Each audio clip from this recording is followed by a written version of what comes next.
नेहरू जी जब छत पे देख करके फिलोसफिकल भाषण दे रहे थे कश्मीर का, तो पटेल भी बैठे हुए थे, सैम मानेकशॉ भी बैठे हुए थे, माउंटबेटन भी बैठे हुए। उस किताब में पूरा वर्णन है कि वो मानेकशॉ का आखिरी इंटरव्यू उन्हीं ने लिया है। और बहुत देर तक पटेल ये सोचते रहे कि ये अपनी खत्म करें, ये जो फिलॉसफी दे रहे हैं। उनको बड़ा इरिटेशन हो रहा था कि कश्मीर ये है, कश्मीर वो है, कश्मीर में ये होगा, ये कहते रहे। तो उन्होंने गुस्से में नेहरू से कहा कि नेहरू तुमको कश्मीर चाहिए या नहीं चाहिए? तो अब नेहरू जी थे, उनको पता नहीं था ये हिंदी भाषी आदमी ने कोई सही चाल खेली है। उन्होंने अपने उसी रॉ में कहा वाई नॉट। तो जैसे ही उन्होंने वाई नॉट कहा तो पटेल ने सैम मानेकशॉ के कान में कहा कि आपको ऑर्डर मिल गया, जाइए। ये उस किताब में लिखा हुआ है।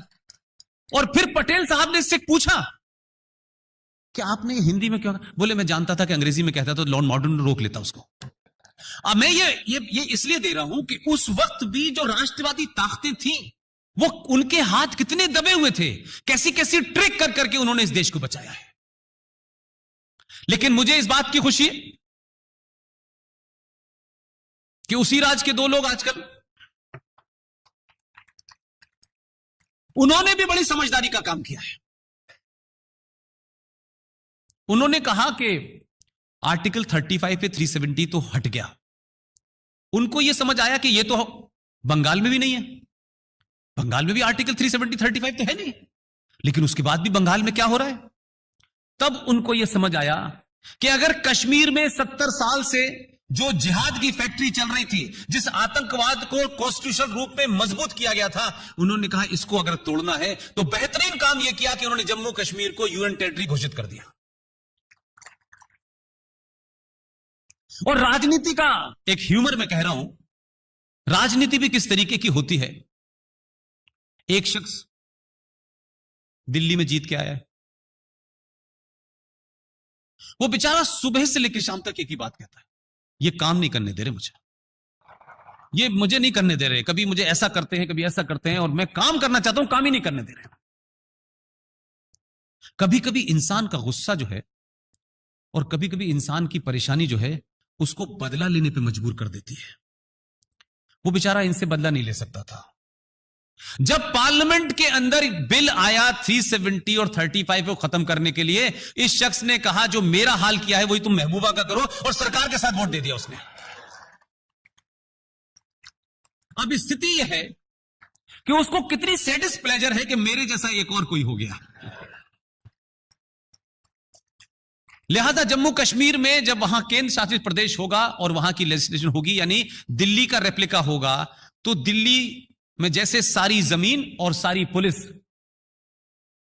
गृह मंत्रालय के अंडर में आती है, इसी तरह जम्मू कश्मीर की चप्पे चप्पे की जमीन पहली बार भारत सरकार की होगी।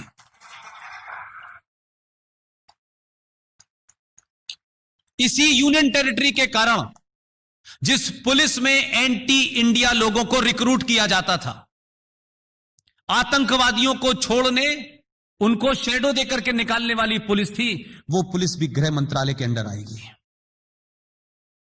संकट दूसरा है, गृह मंत्रालय किसके अंडर में है, यह भी टेंशन का काम है।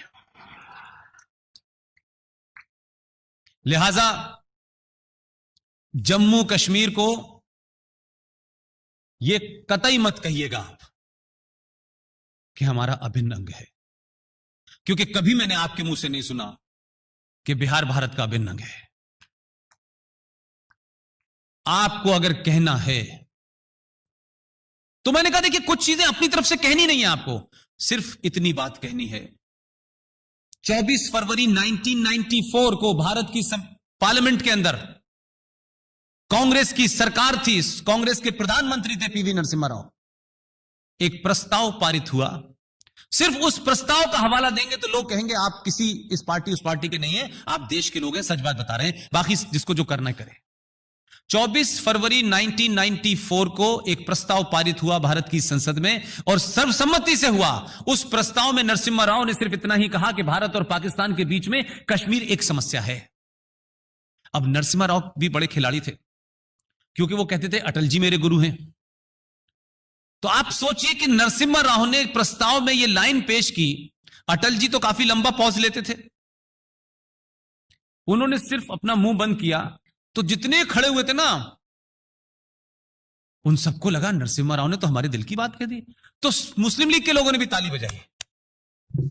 लेकिन नरसिम्हा राव ने अपने पॉज के बाद कहा कि सिर्फ इतना ही विवाद है कि जिस जम्मू कश्मीर के हिस्से पे पाकिस्तान ने कब्जा कर लिया है वो वापस लेना है। तो आधे लोगों के मुंह लटक गए। वो प्रस्ताव पारित हुआ भारत की संसद में। लेकिन इस घटना का जिक्र और आज की घटना का जिक्र मैं क्यों कर रहा हूं, उसके बारे में मेरा एक अपना एनालिसिस है। यह प्रस्ताव पास हुआ तो देश को भी पता नहीं है, देश तो भूल गया, लेकिन संसद भी भूल गई। और पाकिस्तान ने इस प्रस्ताव के पारित होने के बाद कोई बयान नहीं दिया। देश में कहीं इंटॉलरेंस पैदा नहीं हुई, सब कुछ ठीक ठाक चलता रहा। लेकिन सिर्फ इतना ही तो हुआ कि उसने जो प्रस्ताव पारित किया, तो पारित करने की जो सरकार थी उनके लोगों को पता था कि यह प्रस्ताव पारित किया, इससे कोई फर्क नहीं पड़ने वाला, लोग हमारे सत्ता में बैठे हुए हैं, इसलिए पड़ोसी मुल्क में कोई चिंता नहीं थी। इन्होंने प्रस्ताव ही नहीं पारित किया, इन्होंने डायरेक्ट पारित कर दिया। तो जो आज की घटना है और 1994 की घटना है, सिर्फ घटना एक ही है, लेकिन फर्क इतना है कि तब उनके प्रॉक्सी सत्ता में थे। तब वो लोग सत्ता में थे जो पाकिस्तान अपने आदमी को भेजते हैं, मोदी हटाने के लिए आप हमारी मदद कीजिए।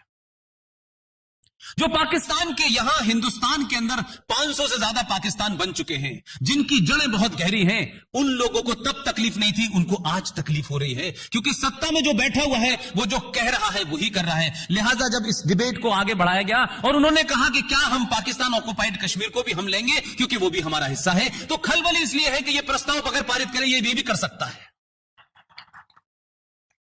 तो सत्ता का बदलाव होना सिर्फ किसी दल का हट जाना या नहीं होता। अब मैं उसमें मेरा इतना ही एडिशन है कि आपको कुछ नहीं करना है। भारत की संसद में अगर कोई प्रस्ताव पारित होता है तो वो सरकार से बड़ा होता है, वो संसद की प्रॉपर्टी होती है, वो किसी पार्टी की प्रॉपर्टी नहीं होती है। आपको सिर्फ इतना ही कहिए कि जो हमारे पूर्वज महान कांग्रेस के लीडर करके गए हैं, हमें सिर्फ उसको पूरा करना है। तो ना कुछ लोग रो पाएंगे ना हंस पाएंगे। तो ये जो बात आई है, उसी बहस में किसी ने इसका जिक्र किया कि ऐसा ऐसा हुआ है। तो 70 साल से जिस आतंक को आपके घर में हो रहा था, मरने वाला भी आपका था, मारने वाला भी आप ही का था, जमीन भी आप ही की थी, एक मूव से वो लड़ाई शिफ्ट हो गई है कहीं और। उस लड़ाई के शिफ्ट हो जाने से जो बौखलाहट है, उस बौखलाहट ने क्या किया है कि जिस इस्लाम के नाम पे आपने एक पूरा उम्मा खड़ी की थी कि हर मुसलमान का पहला फर्ज है कि वो अपने मुसलमान भाई के लिए चिंता करे, हर मुसलमान मुल्क का पहला अधिकार है कि वो अपने मुसलमान मुल्क के लिए साथ खड़ा हो। इस आदमी ने पैदा कर दिया ऐसे, यहां ही नहीं किए, यहां वाले तो बेचारे बेरोजगार हो गए, वहां भी उसने ऐसे कर दिए हैं कि पड़ोसी मुल्क का इस्लामिक रिपब्लिक ऑफ पाकिस्तान का प्रधानमंत्री टेलीविजन पे बेचारा कह रहा है कि हमारी जो पूरी उम्मा थी, यानी मुस्लिम ब्रदरहुड था, इस तिजारती ने उनको ऐसा फंसाया है कि सब प्रॉफिट लॉस के चक्कर में इस्लाम को छोड़ के इसके साथ खड़े हो गए हैं और हमारी मदद नहीं कर रहे।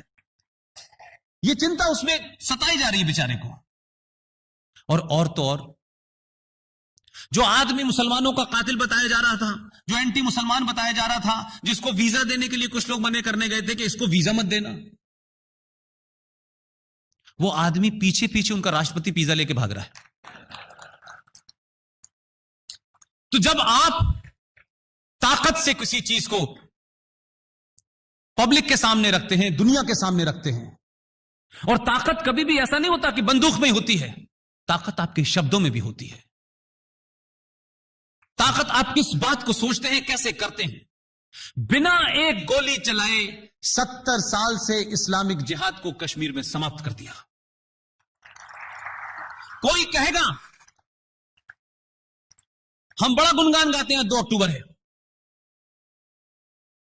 बहुत गुणगान गाते हैं, लेकिन उनके अहिंसा के कानून होने के बावजूद भी 21 लाख लोग मारे गए भारत के विभाजन में, और हम यही गीत गा रहे हैं, बिना खड़ग बिना ताल दे दी तुमने आजादी, साबरमती के लाल, जने क्या कहानी कर। अगर नॉन वायलेंस किसी को सीखना है तो जम्मू कश्मीर की घटना से सीखें। इसे कहते हैं सही मायने में नॉन वायलेंस। लिहाजा आज आपका घर ठीक हो गया है, पड़ोसी को चिंता उस मुल्क की है जो उनसे बचने वाला नहीं है।